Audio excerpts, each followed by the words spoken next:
Samba tulimana amagambo gusa. Nirenga yishimye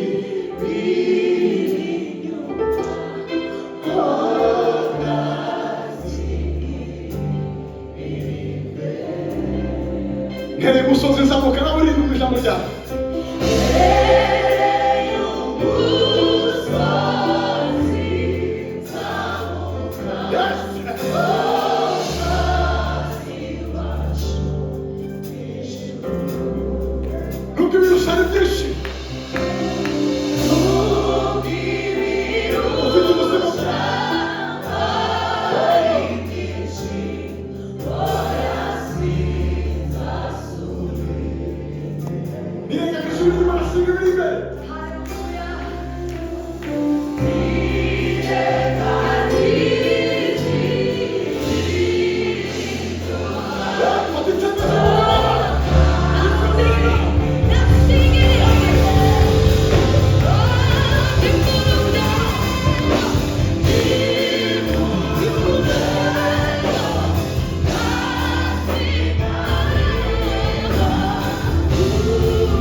We're just getting started.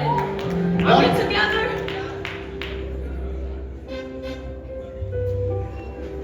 Yes. Abacuranzi baje turi kumwe.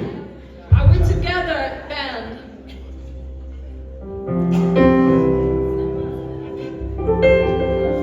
Hallelujah. Hallelujah. Uyu munsi ni special. Today is a Amasaha special yacu day. yarageze ariko abaje kare hari iminota twabashe kujya ku baririmbyi. So rero tugiye gutarama. Because we started a little bit later, we're gonna add Rero 8 minutes. tugiye kuramya Imana ubwo So we're gonna dance for the Lord. Uyu abavuga mutima abahagarikizi ngabo bakwiye. Turabakeneye muri gahunda z'imisi isanzwe. No mu byizi kwa gatatu.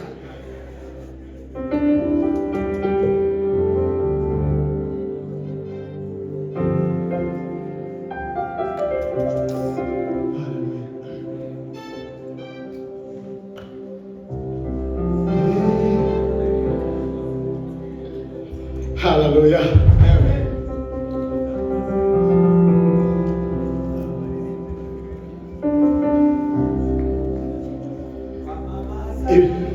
Ibi bintu ni byiza abantu, sibyo? Technical team, thank you. bari banguriye mu muziki aho ndi kumvira nanjye ndi kumva. So the sound guy, it's on and off. Just take care of it. Hallelujah. Somebody begins. Let's give I want God to the do glory. it. I want to do it. They want to do it together. Sing that. Okay, maybe we're gonna go out to it. I was just testing to How do we see check? them Let's go together. otherwise. Just to see they're awake. Sing that.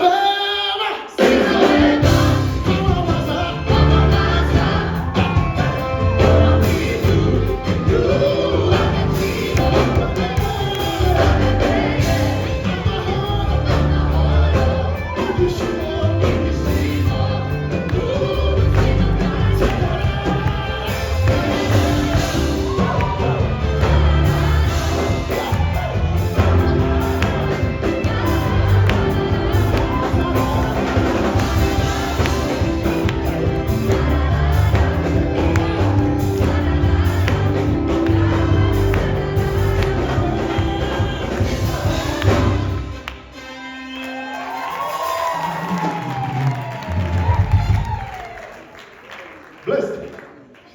You guys come to see me at my office tomorrow after this. Ibintu ni byiza mwabapasiteri. Go bases on Muzajya mureka barabishimira hano. Let's Kuko thank. hanze naho hari umuziki. We have to thank our team here because there's other music outside, but they're in the house of the Lord. Ntabwo ari ibintu abana banyu bakora bari gukora. This is what the young people don't usually do. Hallelujah. Amen. Hallelujah. Amen. Hari indirimbo muri iyi minsi irimo ku mutima wanjye. There's a song deeply on my heart these days Twakoranye n'umuvandimwe witwa Medi. that we did with Matthew. Twasenga isengesho rivuga ngo uko umwami ushaka kunyegera. We said, the more I know you, the more you come Niko close. nanjye ngenda nkubahisha. And the more you come near to me, I'll continue to represent you with respect. Ariko mbere ko tuyiririmba ndabizi ko bamwe bashaka But before gutaha. we sing it, Tubanze dukumbure ijoro gato umunota umwe. Mwitegure umesi w'ishura amaraso y'umwana w'intama. Abakumbura ijoro turi imbere. Mwitegure umesi w'ishura amaraso y'umwana w'intama. Mwitegure.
Shura,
zigezeho The songs of heaven, when they get to that point, ntabwo njya kumbura ijuru gusa I miss heaven. zaba n'igihe nkungura mama uri mu Rwanda We'll be going to all sing in our mother tongue. kuko hari igihe izi ndirimbo yahise kurungagaza bw'ijuru ukagira ngo Yesu azaza nk'ejo cyari se barabyibuka kera turi bato twamaraga no gufungura akakurimbira ngo imbere yawe ibyishimo bisa abagusenga ntacyo bazabura ntabura Nkurikire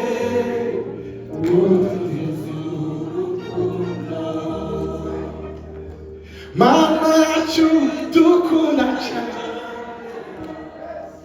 kohereza abamarayika kohereza umwuka wawe Yesu Kristo hakaba n'igihe ahindura akorasa akavuga ngo aho hera nifuza kuzagerayo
bamwe murabo banyamani babacihanga abandi barumva bamatwika babona kwirembo babona kwirembo biri hafi ndetse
ababyeyi bamara kutugaburira batukumbuza ijuru bakari gukumbuza n'ibikorwa ko bageze uryo uwo munsi ariko namwe mufite indirimbo mwaririmbye mukiri bato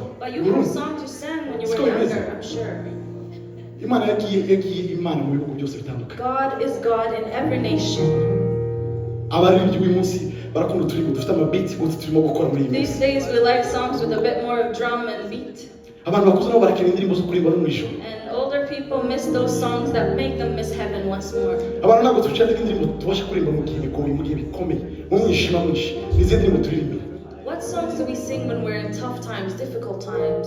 nazo turazikeneye. We need those type of Kuzo songs. zaririmbye kandi zatugije. Because they were sent for a reason and they took us from one place to another. Iburundi kigera bajyaga baririmba ngo uwo mwami mwiza yitwa itanga yitwa umuziranenge yemane mani kumena twariherewe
I love that worship is connected from Congo to Burundi and go across the border to Kenya, back to Rwanda, back to Uganda, to South Africa, and you continue to all the borders. Worship will carry you through all borders, and it will connect you to all those nations.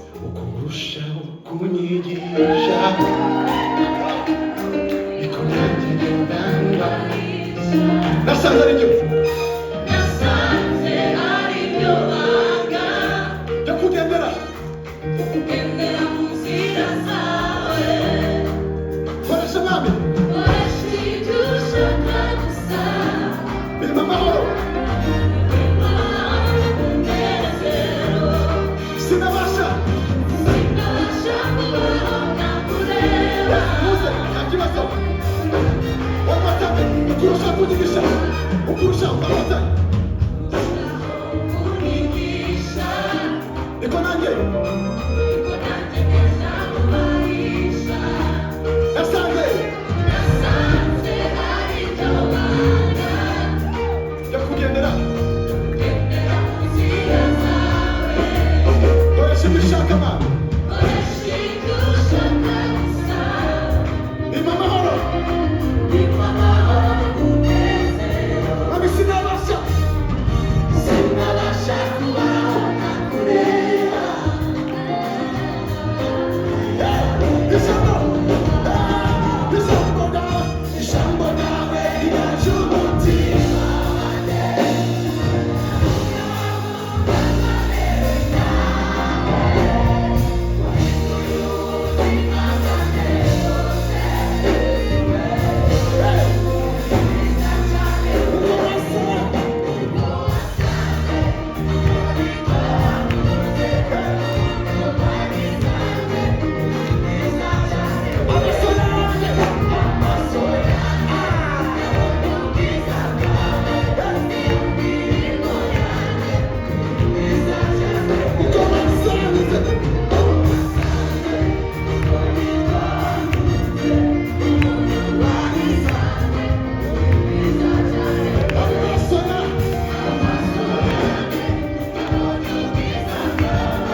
ijambo ryawe riraca umutima wanjye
Quando vai estar amaso yanjye yabonye ubwiza bwawe niyo ndirimbo yanjye uri mwiza cyane we ijambo ryawe twese ijambo ryawe rikanca umutima wanjye natumwe wankunda amereka wahinduye ubuzima bwanjye bwose Yesu we uri mwiza cyane uko wasanze uko niko wakunze umuntu warisanze mwiza cyane amaso yanjye yabonye ubwiza bwawe iyo ndirimbo yanjye uri mwiza cyane uko wasanze uko niko wakunze umuntu warisanze mwiza cyane amaso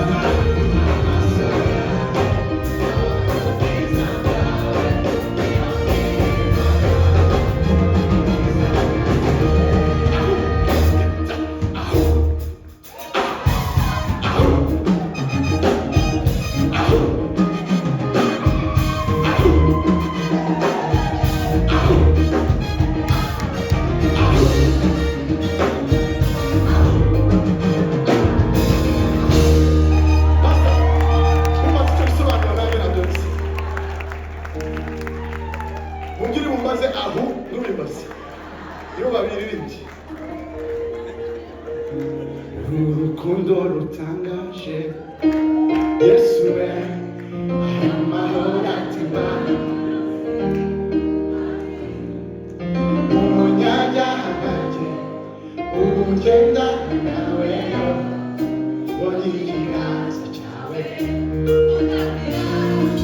zamurira amaboko zegushime tima hose gitane amazi asuma anetoba umuriro utwika ntacyo zamara abafi bandera basubira biruka ikumera Yesu ntacyo zaba amazi asuma umuriro utwika ntacyo zamara abafi bandera basubira biruka ikumera Yesu ntacyo zaba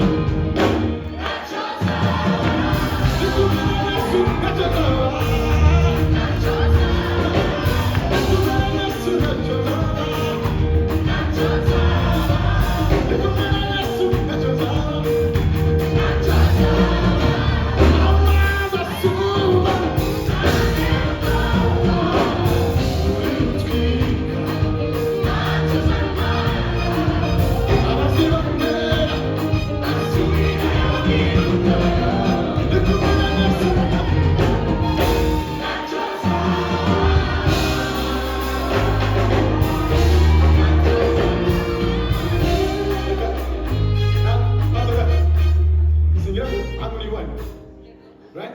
Katwumva abantu banyura bagukunda. Twebwe babaze indirimbo zawe.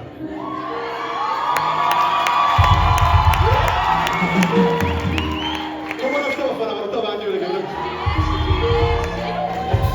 Tubabwire ko kuri Selah kugira ngo twikore.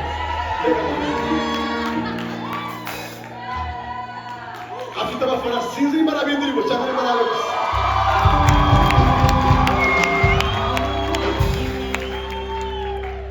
Nimba ari uko bigenze ngiye kwicara uturi twagiye. Ese tangira niwe. Okay. Nasa. Begama. Abantu bari kumana batwumve. Anyuzuyemo. Nonze ngurutse n'amazi asuma. Inzira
ijambo rimwe.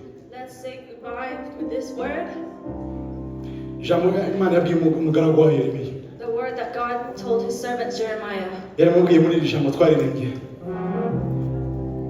Yaramubwiye ngo nunyiyambaza zagutabara mumamagare ndahari. When you run to me, I will help you. I will be a shelter for you.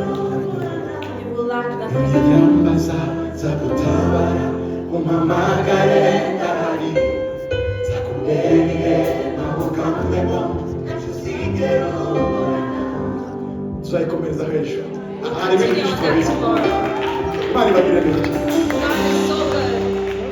Hallelujah. Hallelujah. Pasi arachari hano ngwino hano. Ngwino hano. Pastor is still here. Let's ask him to please come up. Tugiye kurangiza minota 30 isigaye. We want to conclude in this last 3 Nawe minutes. abe nkahumeka mu gisirimu. May he lead us in Niturangiza turumva turarangiza saa 3 n'igice kuko iminota y'abaririmbyi twari twayitwaye kubera ikibazo cyari cyabaye. Rero narangiza papa Espoir aradushira mu maboko y'Imana aturagiza aho tugiye kuja n'umunsi w'ejo. Itangazo niri ejo tuzaba turi hano. Hari abandi bahanzi bava muri Amerika baza. So tomorrow we'll be meeting here. We have other artists from America joining us. Turi kumwe bose. Rero And the people here already. muzaze tubane. So please be here so we can share that. Bizaba bimeze neza. It's going to be amazing. Urumva ejo ni indunduro. No gukura ubwatsi niko iwacu tomorrow is the last official day, so we're going to be doing everything we can. neza Imana yo mwijuru. You've been amazing. May God bless you. Amasaha y'ejo ni amasaha yacu asanzwe ni saa 9:45 tukarangiza 6:00 n'igice. The service is tuzaba dufite the service will be saa 8 tugira service ya mbere umuvugabutumwa zaba hari n'icyongereza abacumba bazaze. Iya kabiri ni saa 9:45 kugeza 6. Turashaka ko ibyo yazanye byose agomba kubidusigira. We want him to share as much as he can with us. So please be here tomorrow so we can share that. I will ask that young Yannick to come back up.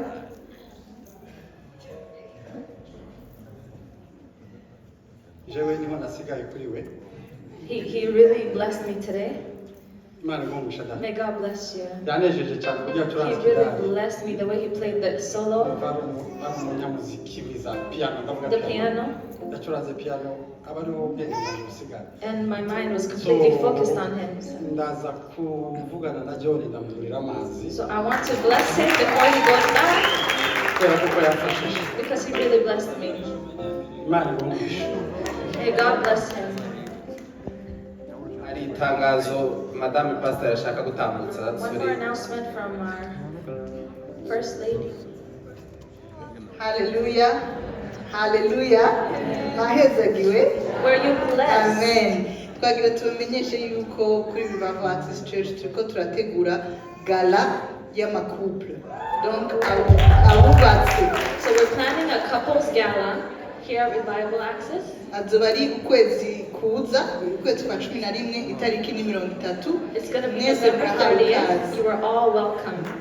Abubatse. All couples are welcome. Singles don't come. Abubatse. Ariko turazi ko hariho abusanga kubatse ugasanga ubakanye muri Afrika nabo bahawe ikaze. If you are married but your spouse is not in town, you are still welcome. The only requirement is the ring on your finger. Rero dufise abazotuganiriza byerekeye ingo nukuri karibu tuzosenga dusengera abo twubakanye twumve ingene twubandanya kubana neza. Amen. So we have marriage counseling and couples counseling available. Rero ni amadolari 50 kuri couple. It's $50 for a couple.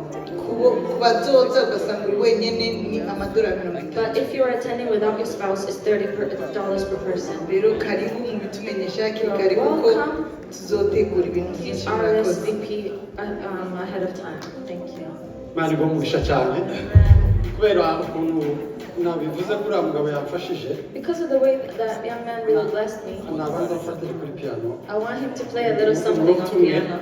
Njyoherwe nanje n'uwo muziki wiwe. Just so I can experience being played. Ndahita nsoreza muri Syria. And then I'll conclude in Ndirimbo.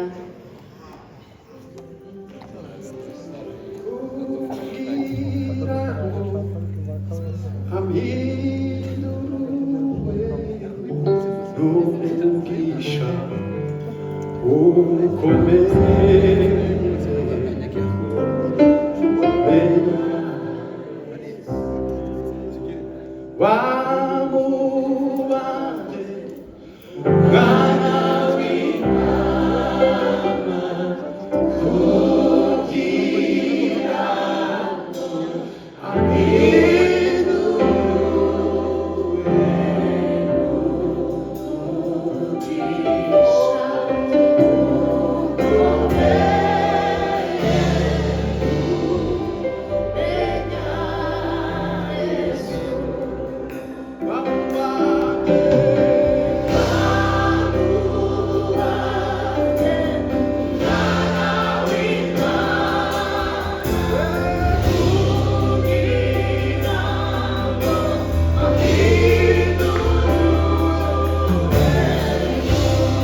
producer wanjye ndi muza mwana w'isi. That's my producer right there, Yannick, on the keyboard.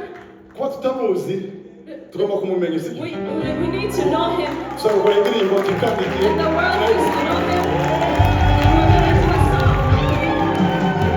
Bavuga ngo unyumvira ngo umupapa we wacu uyiyoru kugira gusa.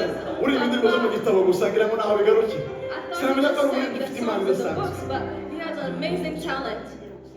One more song, one more time.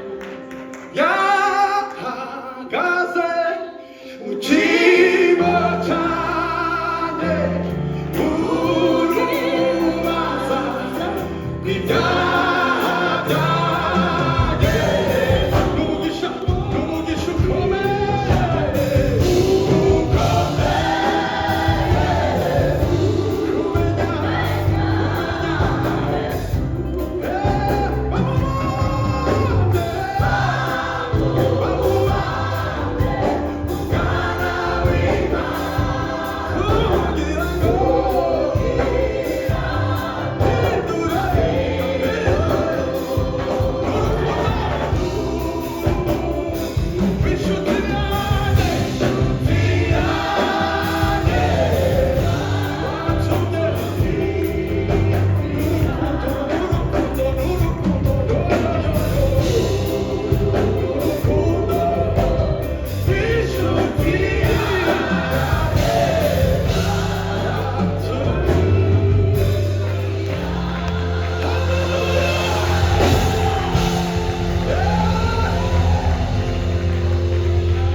But because this week is to thank the Lord, we need to dance for Him.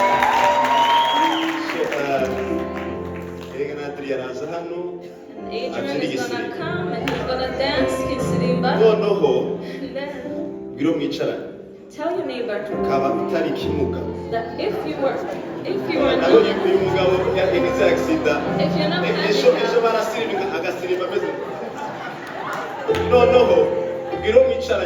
tell your neighbor, if you know God's been good to you. ngo mu myaka yose igihe umwaka wose ugiye kurangira n'igihugu kiraba ngo tumba gushaho umunsi umwe wo gushima. Haleluya. You know this weekend is Thanksgiving. Ndabisabye umve wibagire no mwicarane. Forget who's next to you. Nobody is going to focus on who's dancing. Just dance for the Lord. Haleluya. Usirimbe tutihute. Abasudani baza ndafata factory ndayiri. Ariko ntihagire umuntu yicaye ndaza nzunguruka bikunda gusengera ati toka kwa jina la Yesu uzaba watere wemerere Imana yakira amashimwe mu gutamba kwawe Imana bahumugisha. To make his testimonies come through you through dance. Komeza na kibazo sinzi abantu ni baza kumenya indirimbo y'Igiswahili turahiriza gusimba ariko uko Yesu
muhagarare gato navuganye na pasiteri n'inshuti yaje namusabye uburenganzira. Haleluya. Dore Imana ishobora tureka abashobora za haleluya. Ubana uri abana b'Imana hagomba kugaragara karoro kubutsinzi mu izina rya Yesu. Tuzamura ishobora cy'Imana. Haleluya. Kongera tuzamura Imana ishobora.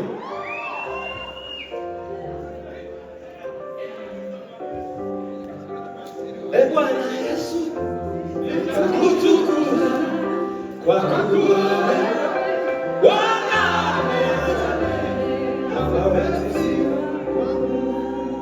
Bwana wangu mimi wangile nami ni wake siku zote nimemupa maisha yangu